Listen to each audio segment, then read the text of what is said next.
Hello, everyone, and thank you for joining us today.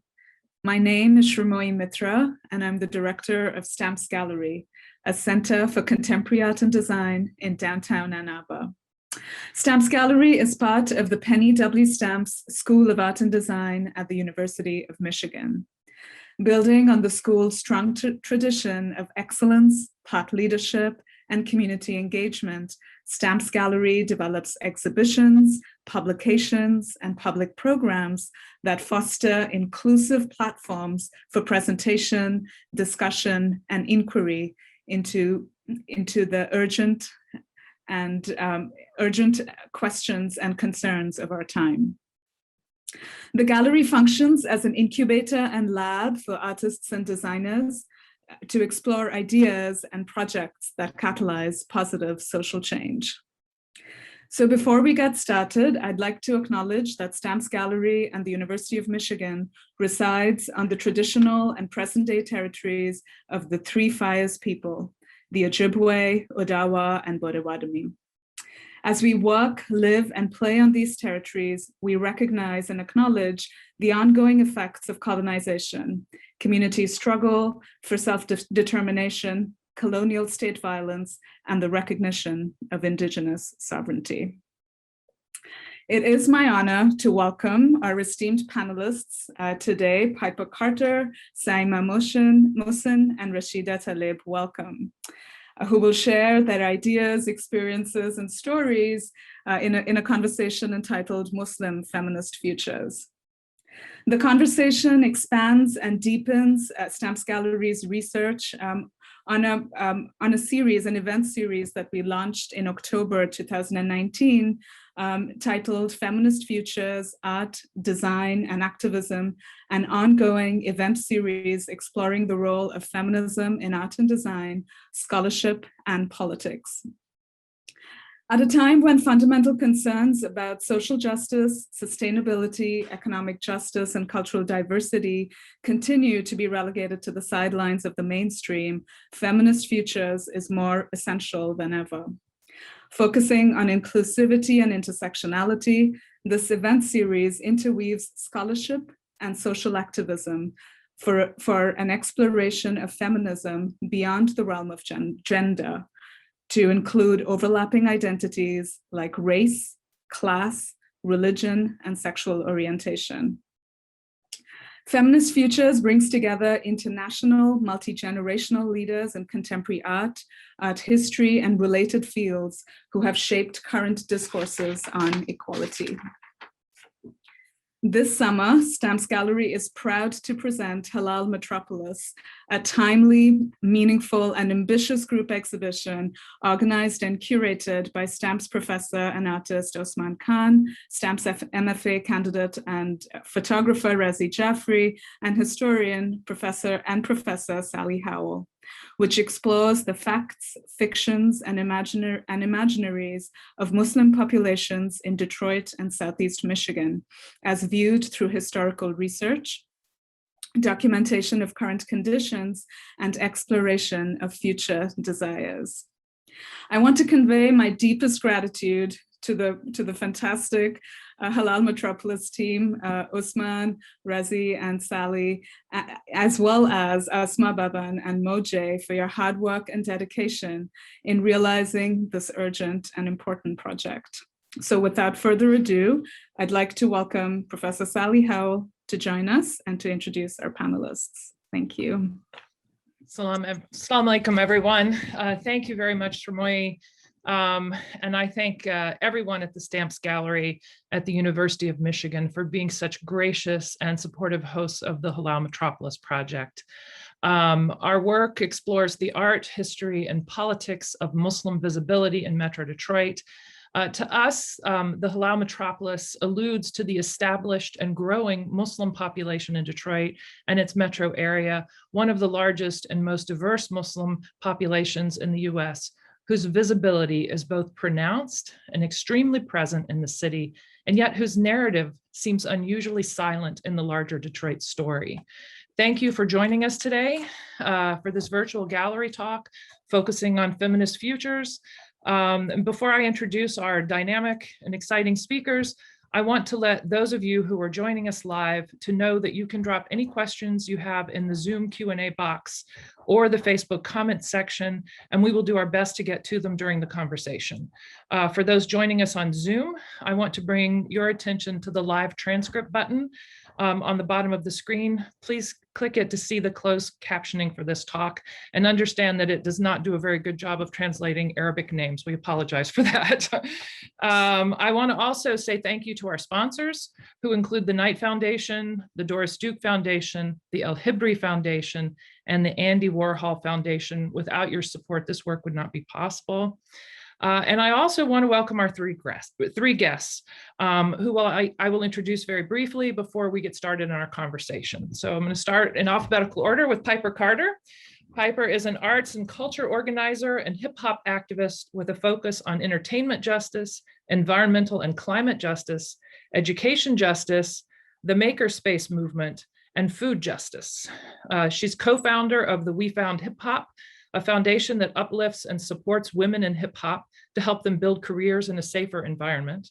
She's host of the Piper Carter podcast on Detroit is Different, where she discusses social justice and hip hop with a worldwide audience. She's creator of Dilla Youth Day, which encourages young people to become excited about exploring careers in STEAM, science, technology, engineering, art, and math. I have to emphasize the A because most people just talk about STEM.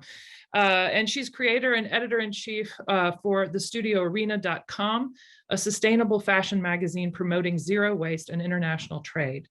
In addition to receiving many local awards for her work, like the Spirit of Detroit Award, she's also a recipient of the Knight Arts Challenge, a Ford Foundation Fellowship, and the prestigious Muhammad Ali Global Peace Initiative Women of Impact Award from the United Nations. It's nice to see you, Piper.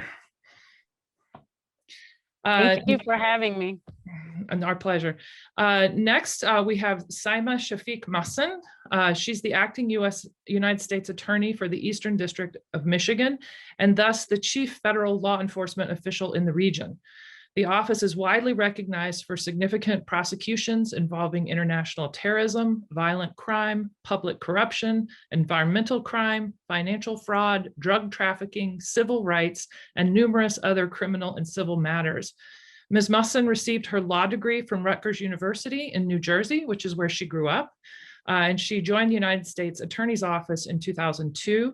She's a career prosecutor who has more than 20 years experience in state and federal courts, especially working for the Justice Department here in Detroit, protecting the public from violence, organized criminal activity, corruption, theft and fraud, drug trafficking, child exploitation, and human trafficking.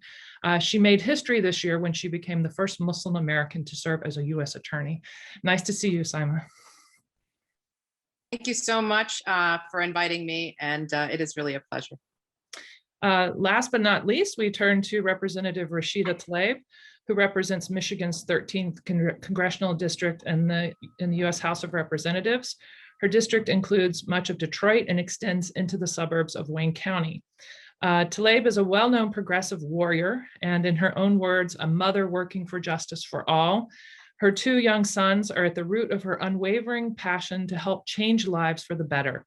She's the oldest of 14 children, born and raised in Detroit, the proud daughter of Palestinian immigrant parents.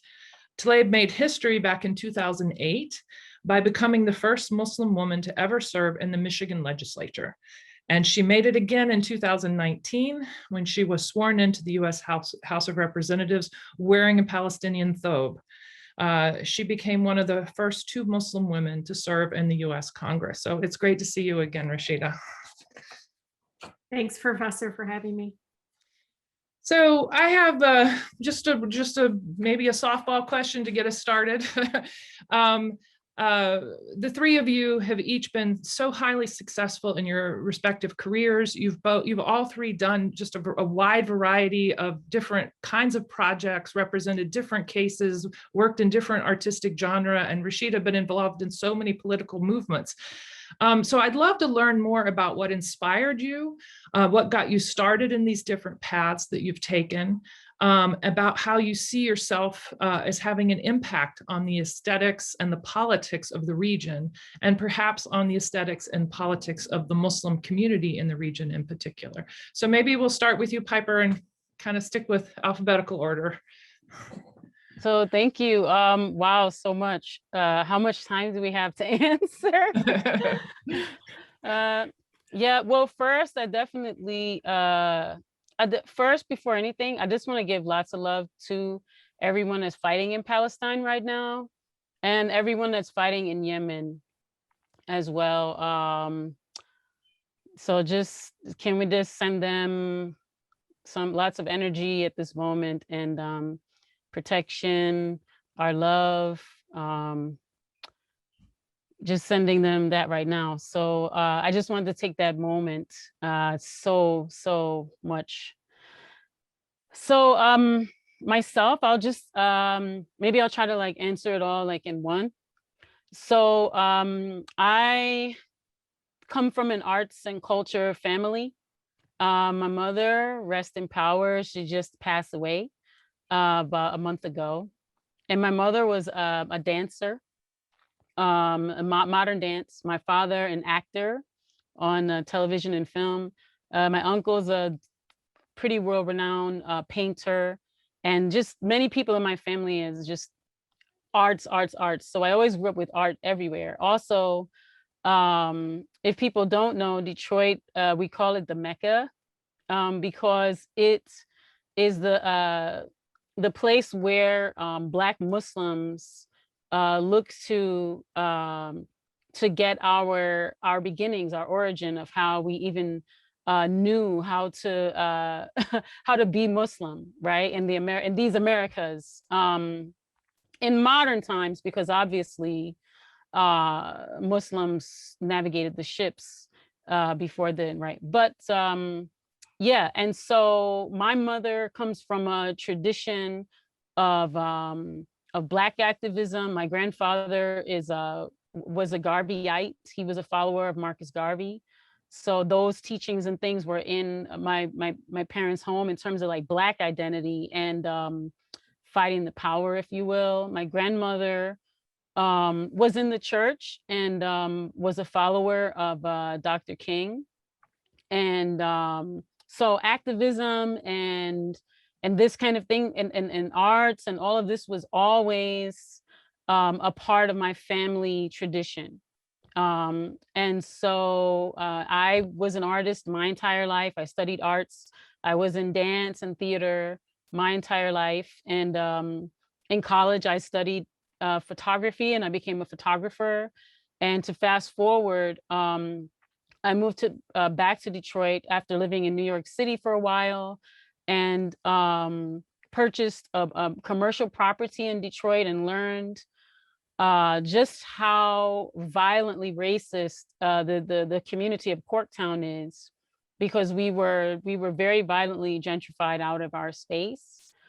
It was a community space where we were providing youth programming, entrepreneurship training, free computer trainings, food. I mean, just arts, legal wall spaces for artists to do things, legal spaces for artists to perform and paint and all of this. And the residents, the residents combined with the business owners came together and created a task force that they paid for that no one in the city knew about to terrorize us.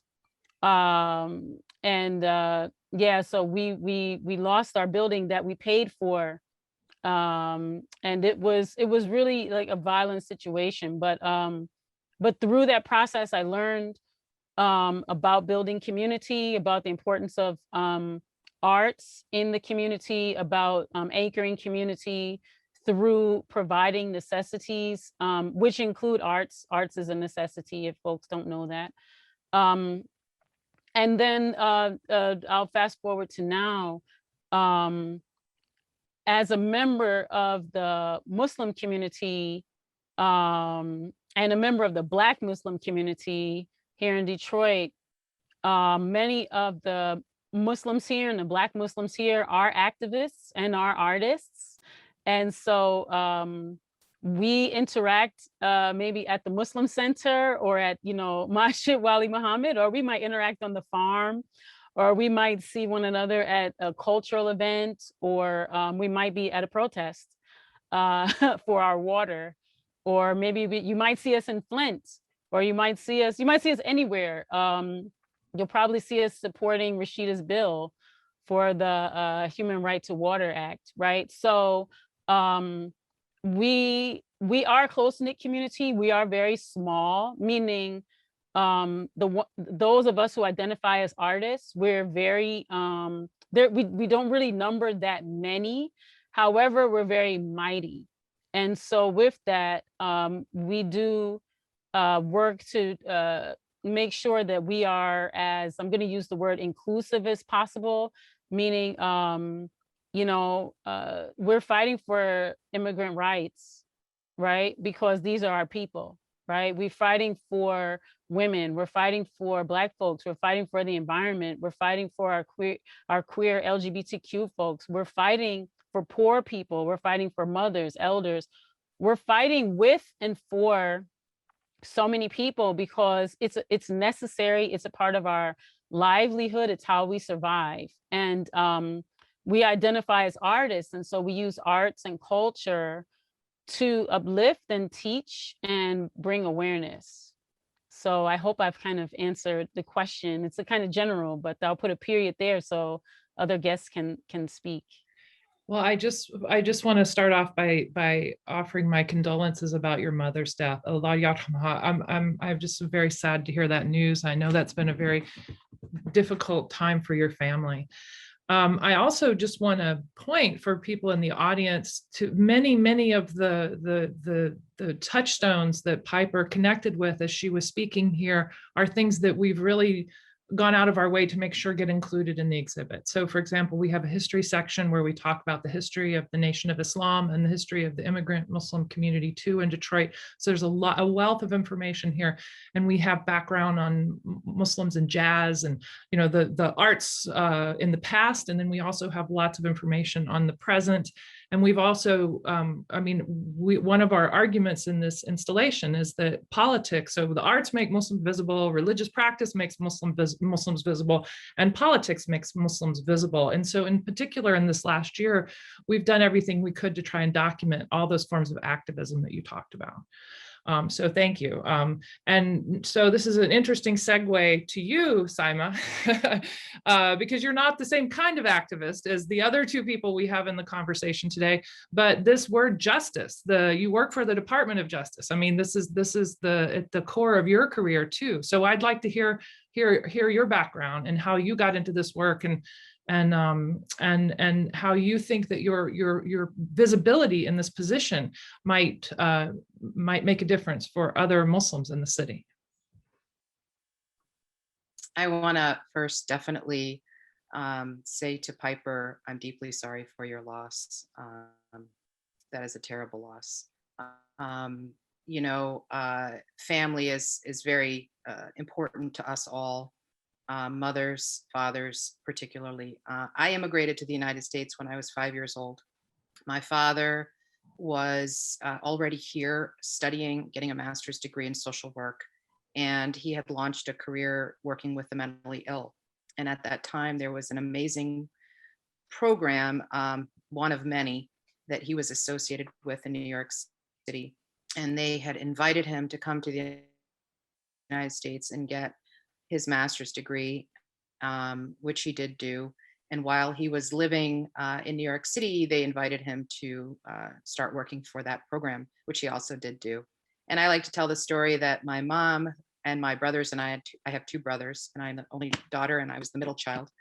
She received a letter from my father, and wrapped inside the letter was some cash and instructions. We're moving to the United States, knit some wool hats because it's cold. And, years later, I remember asking her, did you want to move to the United States? And she said, he said move, so here we are. So, that's sort of the way that we came to this country. And as I reflect back, one thing that really stands out, it was in the 70s. At the time, we moved to a suburb in New Jersey. There really, from my recollection, were no Pakistanis there, very few in some areas in New York. We lived in a community that was largely white and African American. I didn't speak English. We were Muslim.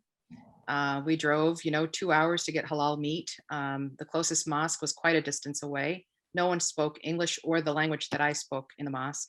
So it was a very isolating experience for me. It was very difficult.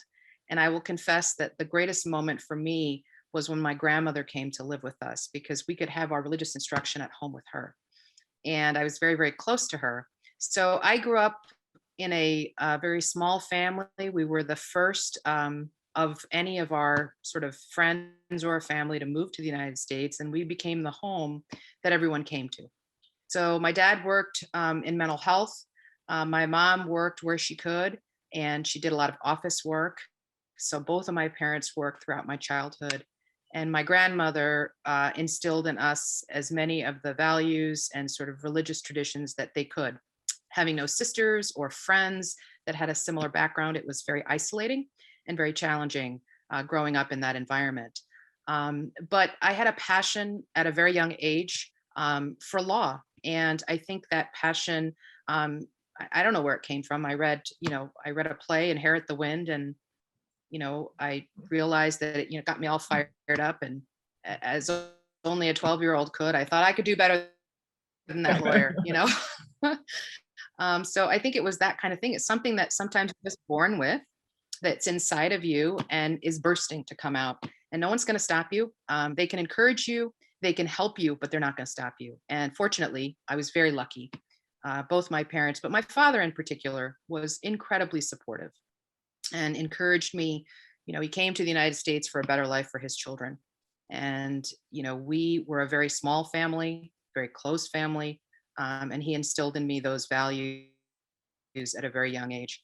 Later, when I have visited Pakistan and other places, one thing that has really struck me and really resonated with me is that, you need to understand, or I understood, that the rule of law is something that we cannot take for granted. Because when you live someplace where everything in your life is going to be impacted by corruption, and you're not able to register your vehicle or enroll your children in school, nothing happens because there's so much corruption.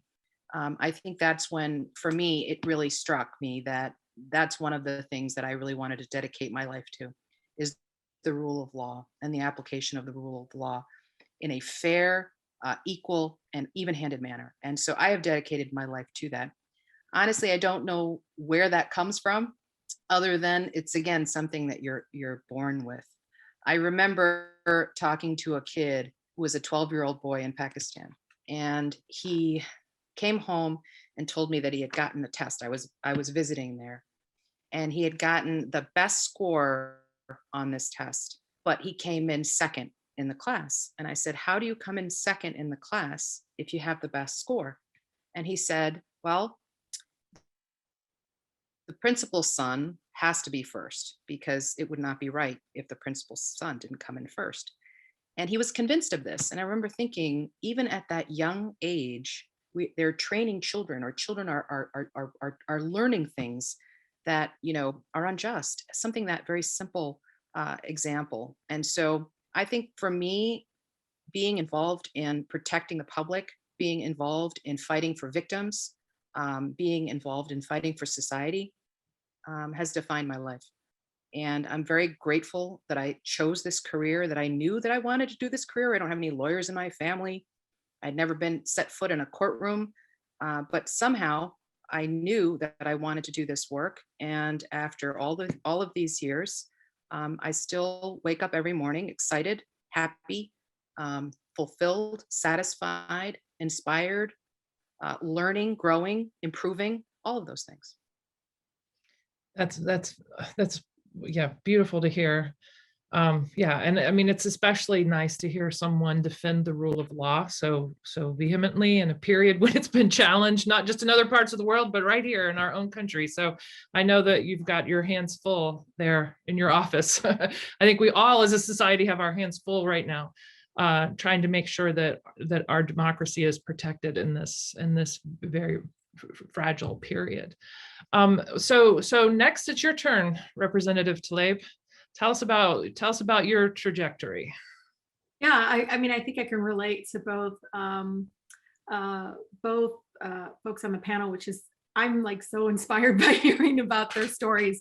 But I think we all are rooted in sometimes our lived experiences. Every single one talked about that. You know, I don't think we all did things because we wanted to be the first of anything. But I think it is our lived experiences. Both my parents were born in Palestine. My mom pretty much grew up there all her life. My father, in his early years, probably when he was about 9 or 10, ended up leaving Palestine to go to Nicaragua, where unfortunately my grandmother and him and my uncle and aunt were met with more poverty, more struggles. But, you know, he had a 4th grade education, came here at 19 years old to the United States. And his first time he's ever felt any sense of human dignity was when he joined the UAW. He talked about it all the time. The fact that he was able to just kind of walk in, Black, brown, Latino, it didn't matter. You were one against injustice, against corporate greed, and saying, no, we deserve to be able to retire with dignity. We deserve to be safe in the workplace. We deserve to be free of discrimination, and collectively, you know, fought for their rights in the workplace. And it was the first time he ever got a check. You know, he was one of those that in the 70s, if you saw him, he'd be on the corner rolling his arm up and saying, which watch do you want? That was my dad. He hustled. And then, you know, later on, of course, met my mother, who only got up to 8th grade education.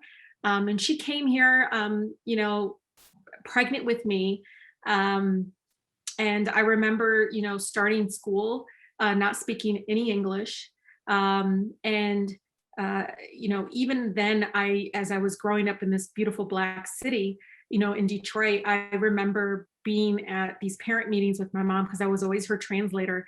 And it was always the Black mothers that would tell my mom, raise your voice, Fatima, they need to hear you, empowering her to speak up. Even though she had that heavy accent, even though she was still learning, there was this beautiful spirit of just welcoming spirit that I keep telling people, you can't find it anywhere. And I don't care if people think I'm biased, but you really can't find it anywhere but in this incredible city. And so, you know, fast forward, I was her translator until I was 12. And I remember, you know, and I tell this story a lot, but I think it's important. And as I remember going to Sears with her once, for all those that remember Sears, I think they're still around. And they, you know, going up to the cashier and my mom, of course, telling me to ask this or that. And if you're a child of immigrants, you know exactly that experience. And I remember doing that with my mom.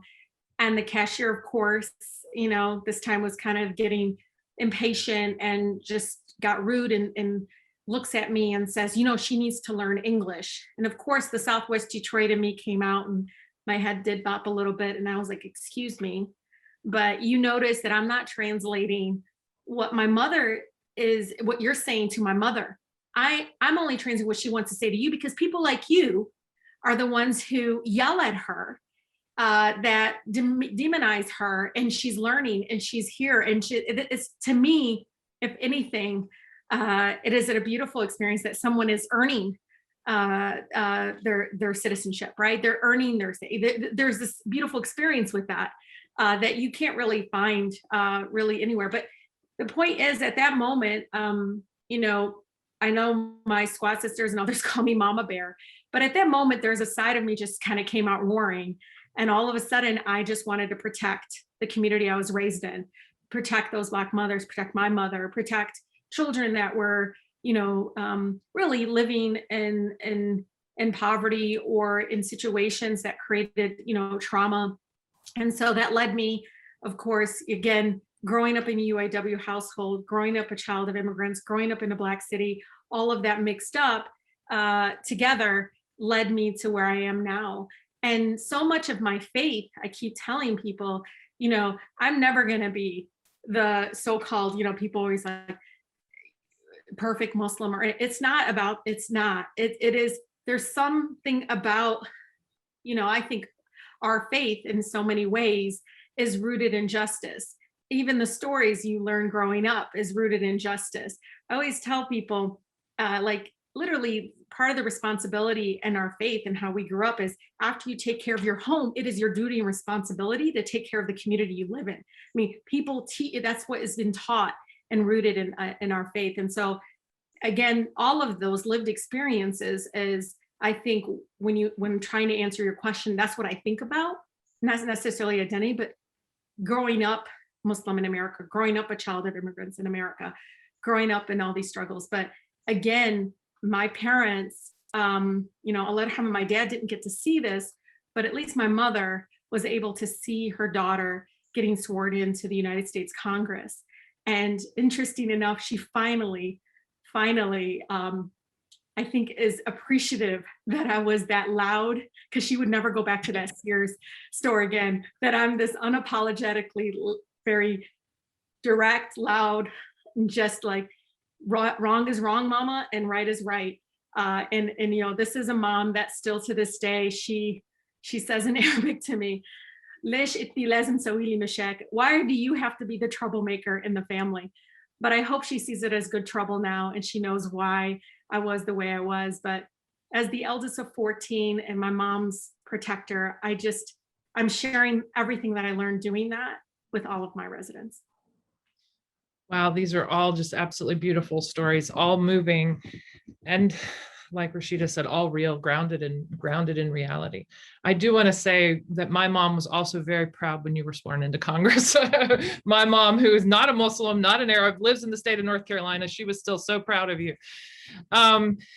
So I think because the focus of our panel is on feminist futures and things like that, I do want to give you each a chance to maybe address, and it could be that you don't want to do this. If you don't want, we can go to another topic. And I do want to remind the audience that we're waiting to get questions from you too, so please drop them in the Q&A.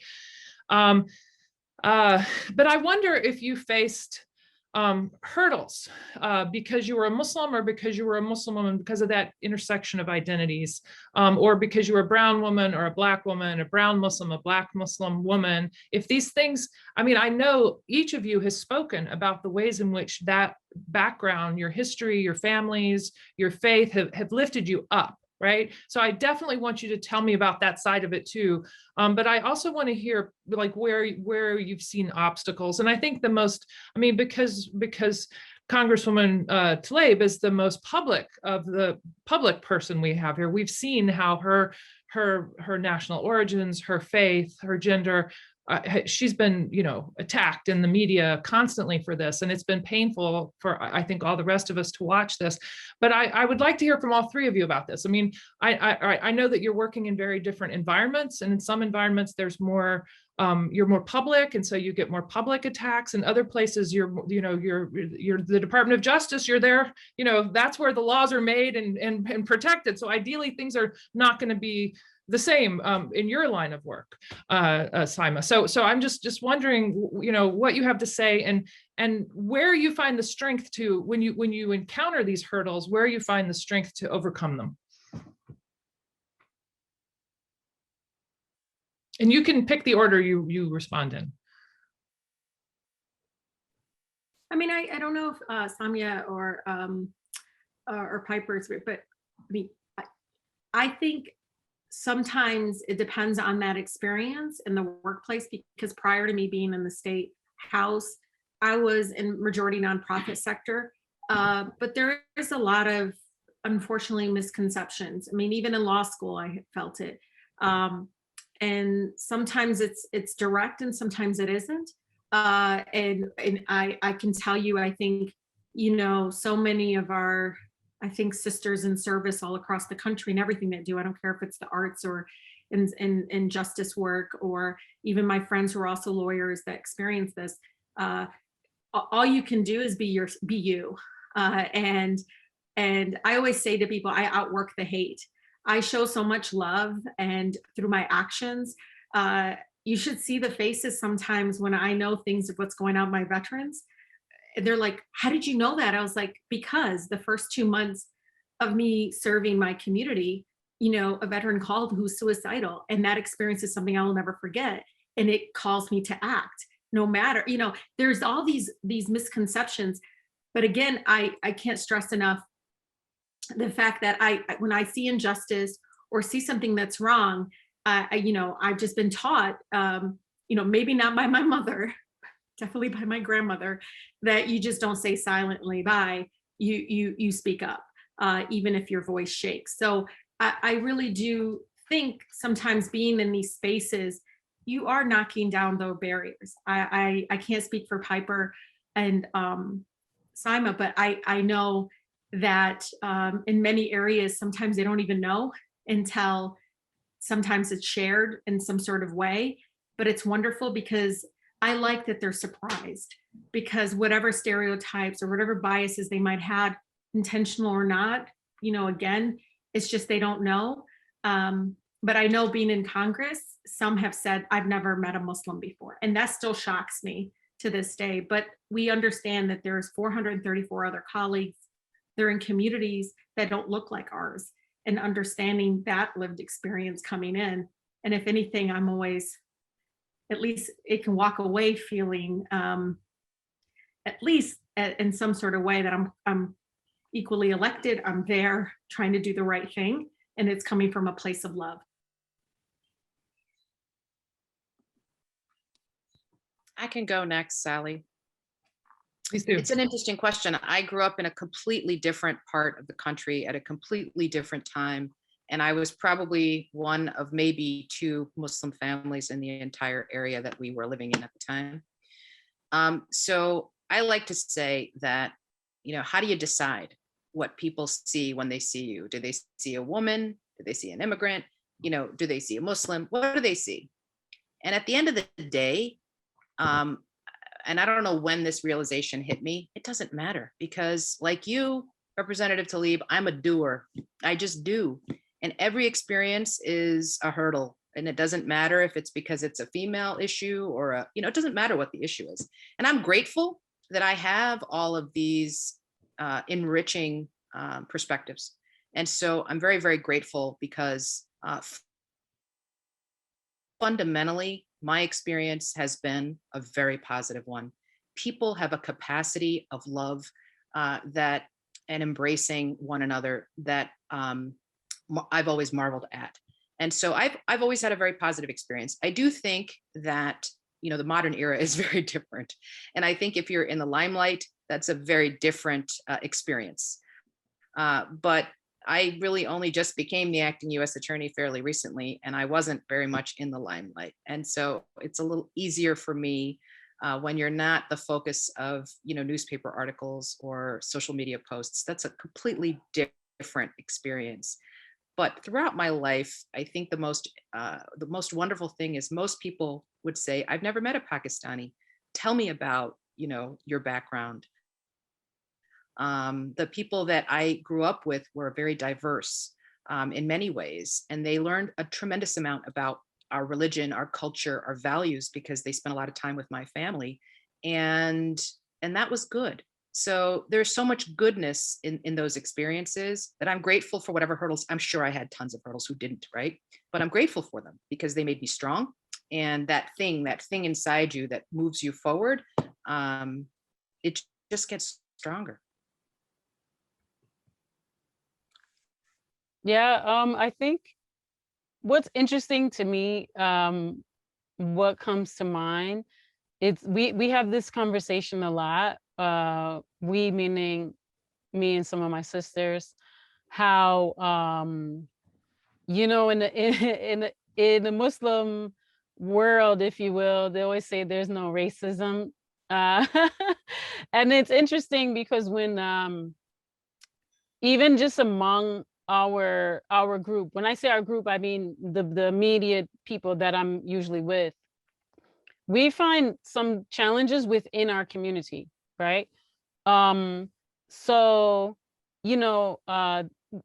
Muslim, is open, right? Like everybody, there's no like Muslim race, right? Like, so we're vast, we're diverse, in all ways. And so it's interesting being an artist, right? And a Muslim, because especially doing like music or dance or or even sometimes photography or things like that, right? Because I remember when I did I organized Detroit's first Women in Hip Hop conference and concert in Detroit.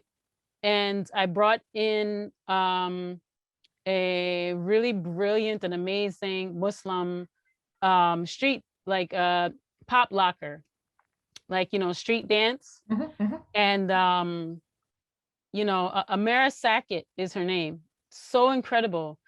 And many of the sisters at my masjid were very, very upset because, they were fearful of me going to the hellfire because, dance, they say is haram, right? However, my Senegalese sister is an African dancer and African dance teacher. And we'd been trying to get dance classes at our masjid, because part of the masjid is a community center. So we had been fighting to get the dance classes there, We still haven't gotten them, but we've been constantly trying to fight. We're like, okay, at least for the women, And so I think some of those types of struggles are things that a lot of times in our community are things that we don't want to talk about, or things we don't want to face sometimes, are our differences and the ways in which many times, like being Muslim, can sort of impact culturally, things you want to do, vice versa. And so these are questions that we struggle with. I mean, even like my sister that's Senegalese, right? She has an entire Sadie Sarr. She has an entire organization, Abisa, where she's fighting for Black immigrants, African immigrants, and she's struggling. She's struggling to raise money within our community. And I'm saying that because there's this other layer of I'll say like the Americanization or the Westernization of okay, well, if folks are immigrant, that they're othered, right? And we're Muslim, but we like are, we're American, so like we have a citizenship, and so like that's their problem, kind of thing. And so me personally, when I always think of all of these things, I think of intersectionality. I think that's really important, because I don't want my immigrant family struggling. I want my immigrant family thriving. I don't want to see people suffering, right? Like at all. And so I guess when I think of the question, I also think of it as we're evolving, right? Like, how do we also practice more love, more compassion? How do we also invite in or decolonize, right? So that we can do better. Like, how do we do better, right? How do we do all this better? I don't know. That's the thoughts that I have about that question. Well, so this is leading me in a new direction. I mean, again, you guys are all just so profound. And of course, we recognize the incredible diversity of experience of the Muslim community in the city. And so there's a few questions I'm getting here, and I'm going to try and combine them into one question. So I think because the title of the panel is Future, people want to hear about the future. So I'm going to maybe frame your discussion of the future a little bit.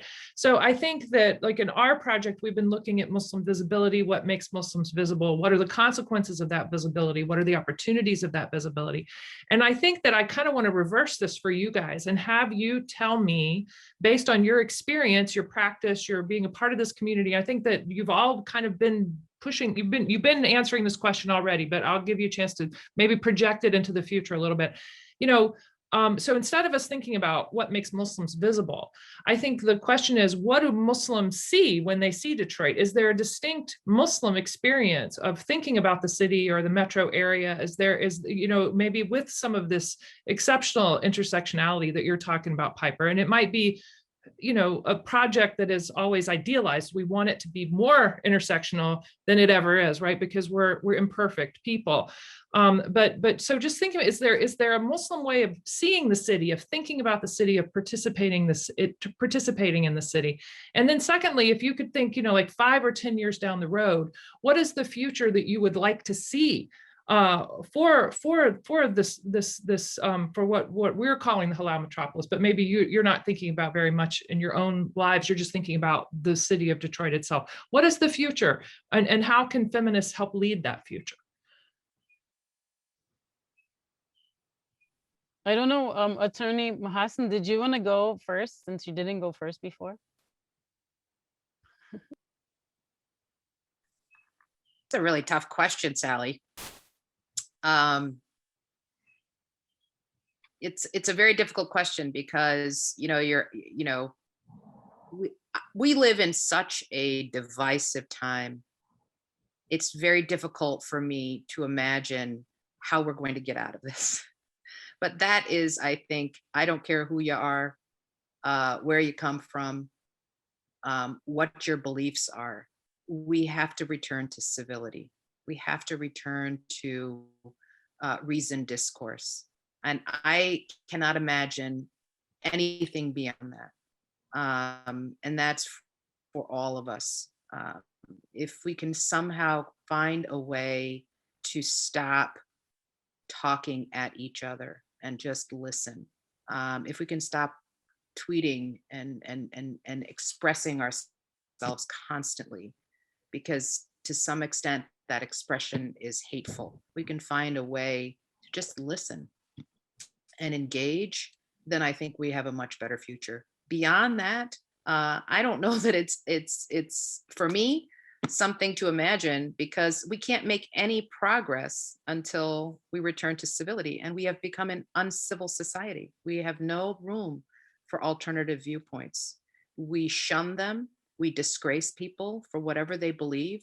People are afraid to express themselves. I have difficulty imagining any positive outcomes until we're all committed to allowing voices to be heard and people to be allowed to speak. I am grateful that as a woman, I'm living in this time.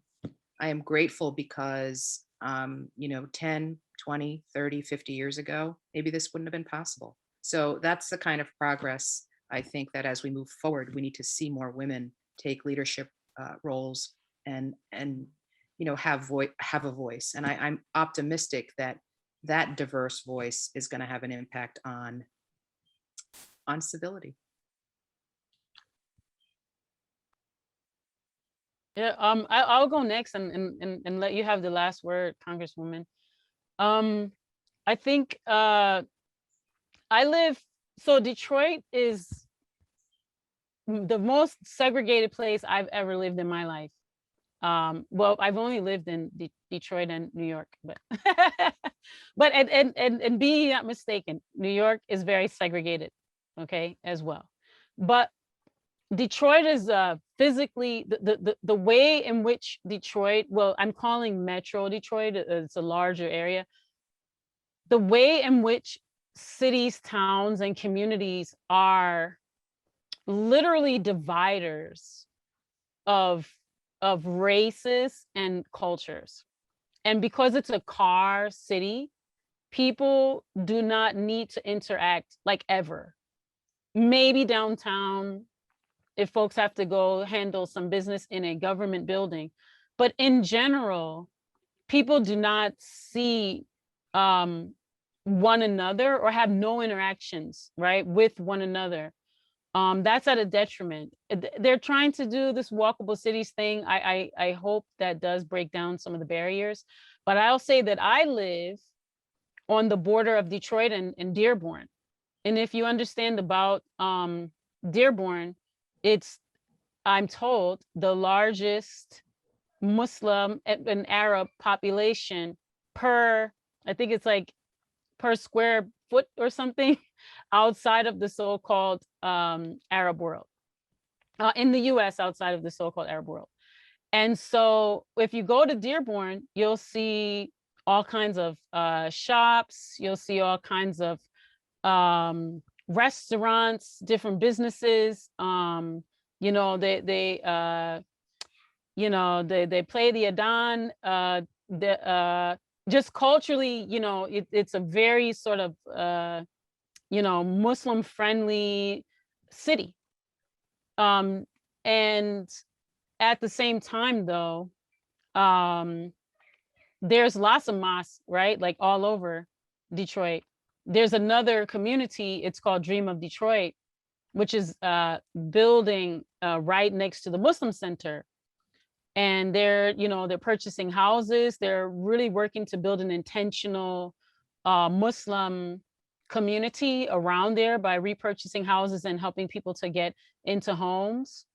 I like the idea of reinvesting in communities, repurchasing properties and folks buying properties close to one another to help create the needs that are not there, right? And so I think that that's a way, a very tiny way that we've been talking about pre-COVID in our community is to do some meals, share meals, so that we can do exchanges, right? So that folks can have some Senegalese food or, you know, have some Pakistani food, right? Or have, you know, just name it, maybe some beans and rice, right? So that we're sharing on a micro level one another just through a meal, to have some conversation, to do that learning, right? So we can listen to one another and learn from one another. And then I think in terms of moving forward, I mean, you've got to listen to women. We need more, right? Rashida is a door opener, right? Let's hope you're a door opener, right? That, you know, Ilhan Omar, right? A door opener. We need more, right? Attorney Mohsen, right? Like, we need more representation. So I would like to see much more representation politically, in our legal system, everywhere. And I think that not just representation, but where folks actually have power and are able to shift the paradigms, right? I think that is really, really crucial. We see a little bit of it now because we've had some cracks over time, and last year was a huge sort of crack that got put in there. And so I'd like to see that. I'd like to see us tear down this hatred and tear down, you know, whatever it is that's stopping us from being our best human selves. And then I say one more thing before I close is I think even these kind of talks and having us come together to just be able to share this information, the exhibit that you're doing, more education. You know, right now there's not enough education around that there are different Muslim communities, that there are different Muslim cultures, right? There is no, like, if you look on the media, there is a type that you see that is a Muslim, right? But as you can see, we're Muslim women here and none of us are that much alike so much, right?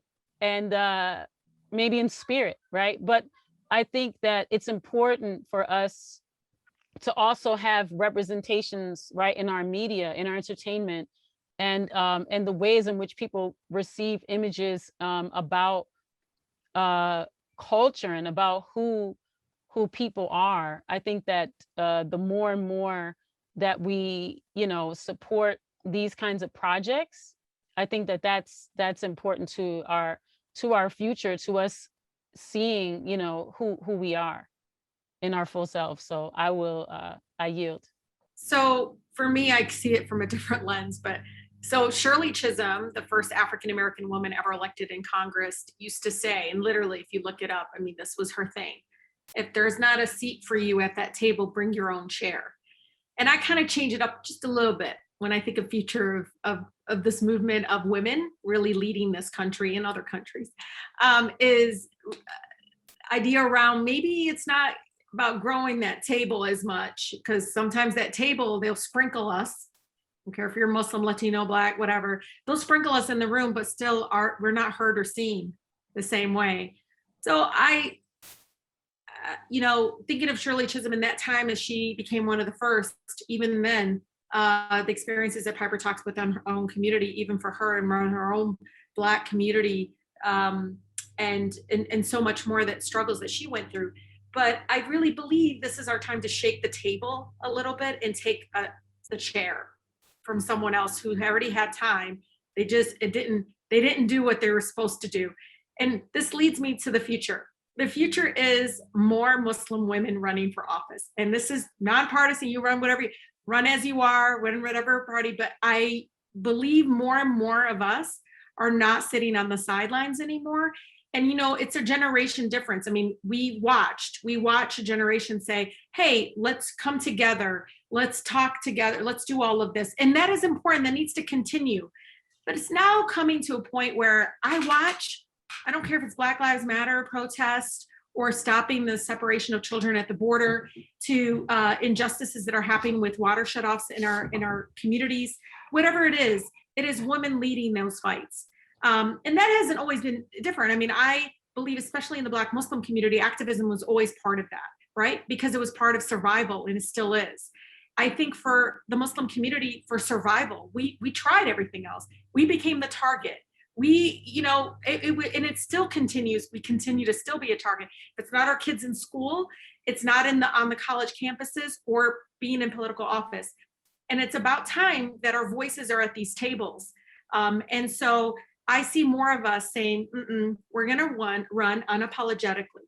Because I'll tell you, and Professor Howell will know this too, even as Arabiya, right, as an Arab American, I watch like these Arab Americans running for office, different faiths, maybe background, I don't know everybody's faith, but you wouldn't know because they never said it. I'm Lebanese. I was like, you mean you're Arab American, right? Or you're a child of immigrants, right? Or your grandmother didn't speak English. None of that was ever shared. This generation and this movement, especially around feminism in the Muslim community, you see it unapologetically. My family came to this country for this, and it just is coming with this full force of, I think, that is inspiring not only within our own communities, but inspiring others to say yes. Because I always share with people what's most inspiring about my election is I got elected by a district that is predominantly non-Muslim. People think I represent Dearborn. I do not. No offense. I represent a predominantly Black community. And, less than 5% are maybe of Muslim faith or Arab American. I'm not sure, again, because census excludes us. But the point is, it is so important that people understand. Because for me, what I love is when my residents say the moment of light is the fact that we send someone like you. And it was a message of like, see, here you go. And I love that. And I think that is the future, is that we're shaking the table and we're taking someone else's chair, meaning we're going to say, you want to talk about us, you want to talk about the future of, whatever, let us lead. Let us be the ones to help guide you. And again, we're going to guide it because we were centered on justice. I always continue to say this to people. I didn't become a water warrior maybe because my family was, experiencing water shut. It's because mothers in my community told me of the pain of it, and it ignited me to do something about it. And I see that. I see the imams going to the southern border to protest the separation of children. I see Muslim women coming and leading this fight around, reproduction rights. You never saw that before. And they're now starting to speak up in a way that I think makes us much more visible, much more powerful, much more inclusive. It is something that I'm so happy to see. And I can tell you, Professor and Saima and Piper, like, I didn't run to be first, but when this 8-year-old girl came up to me in Sacramento, California. I was there, and this beautiful girl, her name was Rianne. She was 8 years old. She's 11 now. She was 8 years old. She came up to me and she had a little blazer on. And I, of course, as a mom, I can see her like pulling on her blazer, like recognize my blazer. And I was like, okay, nice blazer, Rianne. And she's like, I'm trying to look like you. And I was like, well, forget, and this just came out of me. I was like, well, forget running for Congress, girl. I said, run for president of the United States. She goes, uh-huh. And I thought to myself, oh my God, when I was 8 years old, I could have never imagined, ever. I mean, who could imagine I could be a U.S. attorney, acting, I don't care, could change. We're going to work on that. But I think also for Piper, like you can be this artist unapologetically out there and use that for social justice. But it's that is what we're doing, is these seeds are just being planted everywhere. And to me, that's the future of feminism, and especially in the Muslim community. And so it is inspiring to watch, because I'm going to follow this 11-year-old girl, because I really do think she's going to be something, because it's already set in her mind. She's not going to wait for permission for anybody to say you should run. She already knows she wants to at 8 years old. That's what we've done, and that's the future. Wow. Yeah, again, so I've learned so much from listening to you three today. But I've also learned a lot just sort of working on this Halal Metropolis project. And I kind of want to go back to something that Piper said when she was talking about the Dream of Detroit project, or even what it's like for her to live on the border of Dearborn. I think this is when for me, this like the seed of this whole project came from my noticing that if you looked back in the year 2000, at where the population was actually growing in the city of Detroit. This was before we had all that investment downtown and in Midtown that we have now. The population was growing around Hamtramck, was growing on the border of Dearborn. It was growing in places where there were mosques, where Muslims were coming together and building community. And then we have this really exciting Dream of Detroit project. There are other like very intentional Muslim communities in the city of Detroit, to a lesser extent in the suburbs, who are trying to like really create these communities for themselves. And in some cases, they're communities of convenience. You can afford the housing in a certain place, so it's easy to move there, or it's near work or something like that. But I also think in a lot of places, these are spaces that really touch on some of these other issues that the three of you were talking about. So civility. Places where people are going to be civil to one another, where they're going to recognize each other's differences. These are places where there are community gardens where people come together and plant things, and they plant what everyone eats, not just what one community eats. And I love the mention of the meals, coming together for meals.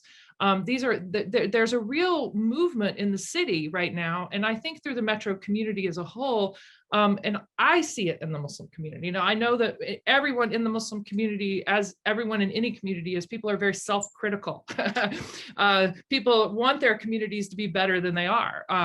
But I see a lot of this sort of utopian community building. I see it happening all across the metro area and across all these differences. And I'm so glad to hear the three of you talk about it. And Rashida, you're pointing to the religious leaders of the Muslim community who, maybe a generation ago weren't going to stick their necks out for, LGBTQ rights, maybe weren't going to stick their necks out for immigrant rights if it was some community other than their own, or weren't going to stick their rights out for Black Lives Matter or a movement like that, So I think that the community as a whole has really progressed, and it's been to the advantage of the society.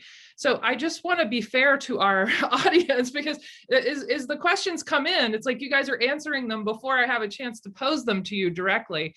But I just want to just read over these really quickly and give you each a chance maybe to pick the one that you want kind of for our final round. Like, which of these questions do you want to answer? So one person wants to know of Piper, how your faith shows up in your art. One person wants to know what advice you have to give to young Muslim women who share your passion for justice and want to make a difference in their communities. Another person asks, again for Piper, what's the power of art in creating understanding toward Muslim communities and for Muslim women? One person asks, this is for you, Saima, are there specific things that you've done to ensure that Black, Arab, Brown, and Muslims are treated fairly within a justice system that can sometimes be unfair? And then the same question is posed to you, Rashida and Piper. Also, what are the most pressing issues that are facing our future? I think you've already addressed that one. And one person asks, the quote, challenges of a feminist dialogue or struggles have been oftentimes complicated by racism. How do you confront this in your spheres of influence? So again, I think this is something that you're all addressing. And then finally, for Saima and Rashida, with politics still being so very male dominated, what does a more diverse political future look like to you? So again, I think that we got at some of these, but I just wanted to give you a chance to maybe pick from that menu of questions and see what your sort of maybe closing words might be to the audience, or even to ask questions of one another. I'll go. I want to combine a couple of questions. I'll say the question here, actually, I see my cousin, Dr. Akil Kafani. He's a professor, Africana Studies in New Jersey. His question is the one about the feminist ideals and racism, and then also the question about how we use art. So I think I'll just give an example. So in 2016, we did a fundraiser for Flint. The fundraiser we did, it was called Hip Hop for Flint. And we did a telethon. Well, I'm calling it, I'm 49, so I'm from the 70s. We used to have this thing called a telephone, but it was like online. And what we did was in every city around the nation, we had a concert on one day at the same time. Now, obviously, we have different time zones, so we did it throughout the entire day. And we used it, we reached out to the hip hop community to perform, and we used it to raise funds to purchase filters for the residents of Flint, because at the time, the offering from the government was that they wanted people, in order to be able to receive these filters that would filter out the lead, they wanted people had to be able to show ID. And as you know, in our communities, many people are challenged many times by not being able to have an ID, whether because they were formerly incarcerated, or maybe they're undocumented, or maybe there are lots of hurdles to getting an ID if you don't have an ID, if folks don't know that, even if you're a so-called citizen. And so what we did not want is for people to not be able to have access to water, which we need to live, because they were unable to provide an ID. So with that, we also connected with the Flint representative for the health department, who gave information. We connected with various organizations to be able to give useful information, and we also purchased the filters. We researched the military grade filters that filter out lead and other contaminants, because the levels of lead that folks were dealing with is not just your regular, like, go to CVS and buy a lead filter. And so we did purchase those filters for about 350 families. And we physically went to Flint after we raised the money in the telethon, and we passed out the filters to families. And we did it by having a block party, where we also did a food giveaway and had performances and games and things. And people could come, they did not have to show ID. And we showed them how to use the filters and everything. The stipulations on the performances for the telethon and for the community event: no misogyny, no, it's hip hop, so you have to say these things, right? No talking about all of this excessive capitalism and all these kind of things, no talking about criminal activity. It had to be, something that was fruitful and uplifting. right? For the community, for children, for people. Also too, for the Detroit version, what I did was also had many of the water warriors give a panel so that while we are raising money for Flint, that folks were also being educated around what Detroit's water shutoffs challenges that folks were going through here.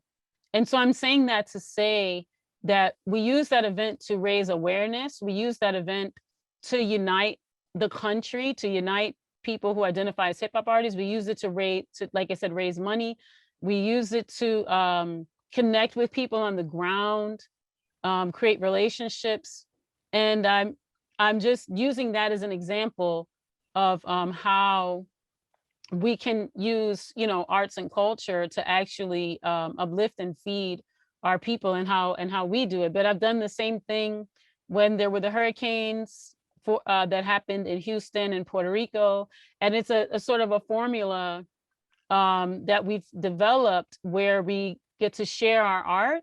We get to tell about, what issues that are important to us, and we get to connect with people on the ground. We get to connect folks with real resources, and actually connect activists with people, who care, right? Because many times as an activist, you're only with other activists.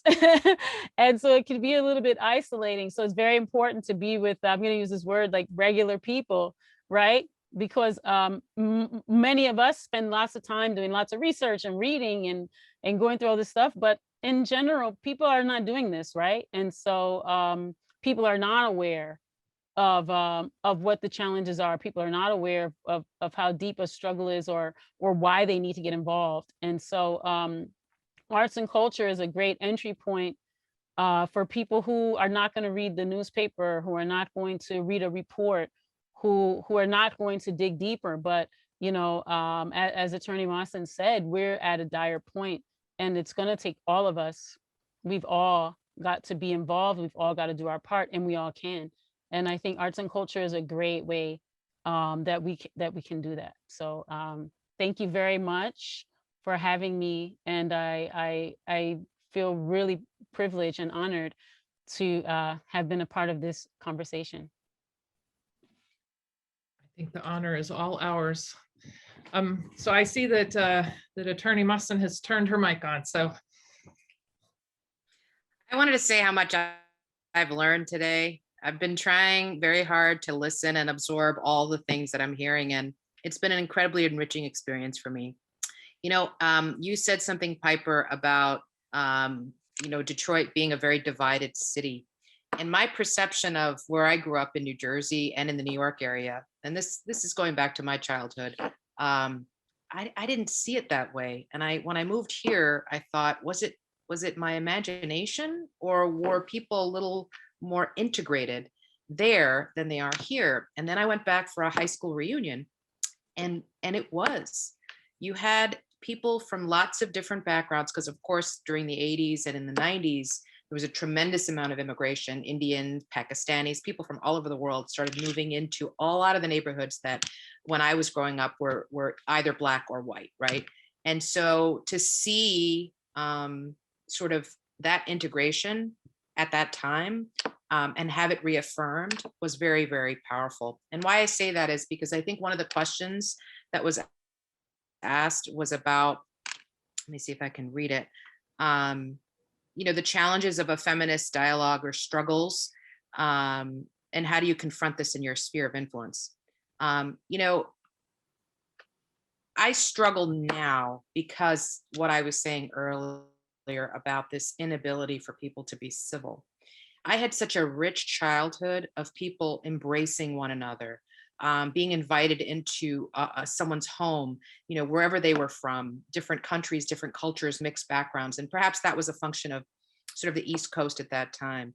And learning about, my half Korean, half Black friend and the richness of that culture, all the different backgrounds that I'm not even popping into my head, but having the opportunity to attend weddings and bar mitzvahs, and all kinds of events for all kinds of people. And I feel like that's stopped, not just because we're here in Detroit. So when I think about sort of what are the challenges are now that we're not talking, we're not communicating, we're not learning, we're not embracing one another. We're so focused on being individual that we forget that we have to learn how to be together. And so I think that that is something that that I'm struggling with, because as someone who has always told people I'm Pakistani, I'm an immigrant, I'm very proud of my background, and have always expected that it would be met with warmth. I think that as we move into a more polarized environment, that becomes more and more difficult, not just for me, but for everyone. And so I hope that on the one hand, me having sort of worked and achieved this position is inspiring to young girls who are thinking about a career and a future, to understand that, it's possible, and that you should dream and you should aim high if this is the kind of work that you want to do. And I hope that there's space for them when they're ready. And I hope that that space is, different from the space that we live in now. Yeah, I think the question that kind of spoke to me the most about racism and how to really tackle that issue in the spaces that we work in. And I think anti-Blackness especially is in all spaces, even among Muslim communities. And the way to really work on this is directly. I think sometimes this idea around, well, let's create, dialogue and speaking, but I feel like it's still tiptoeing. It's because we're worried about, and again, it's part of our community is, don't be so confrontational or whatever, unless it's a wedding issue. But I really think, it seems to me that the way to really truly fight against oppressive policies or targeting of our communities is when we stand up against all forms of racism. And I really mean that. I mean, I'm in sometimes spaces where folks think they can say certain things about certain communities, and I speak up immediately. And I think that's something that needs to happen more. And it can be done in a way that is opening up a dialogue that needs to happen. The best thing I ever did when I was doing a work on Campaign to Take on Hate, and especially around police brutality and everything, I was watching some of the comments from predominantly Arab American youth that was troubling. And so I brought one of a Muslim brother I know, Black Muslim brother I know, into a space with some of the young youth. And he said something really powerful, put some people in tears, where he looked around the room and he said, for 500 years, this is what's happening to my people. And you all can continue to look away.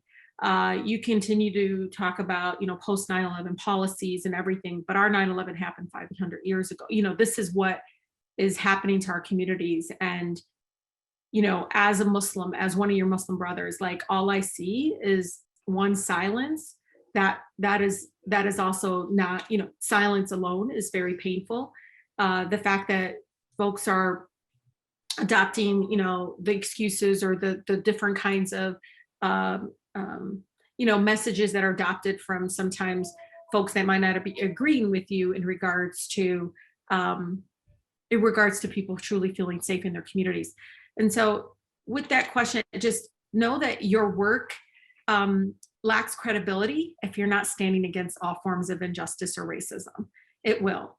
If you're promoting feminism or women's rights and you're not speaking up for our Black brothers and sisters, or you're not speaking about injustices against our immigrant community, whatever it is, to me, you will never truly be able to succeed in that space if you're not truly tackling all those issues, because it is interconnected.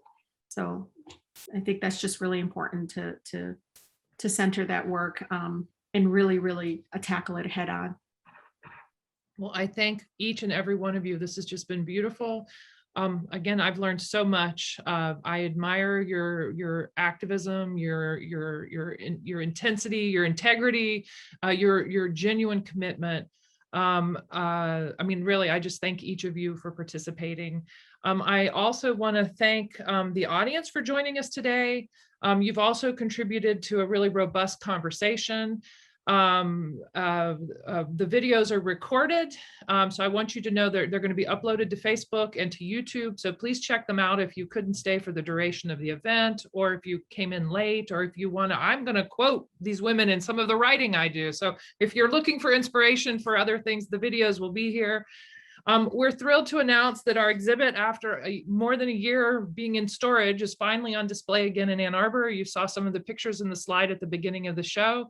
This is our, over the course of the 2 years, we focused on Detroit, on that Dream of Detroit neighborhood very specifically. We focused on Hamtramck, we focused on Dearborn, we focused on Livingston County. Oddly, we covered the farm that Piper mentioned.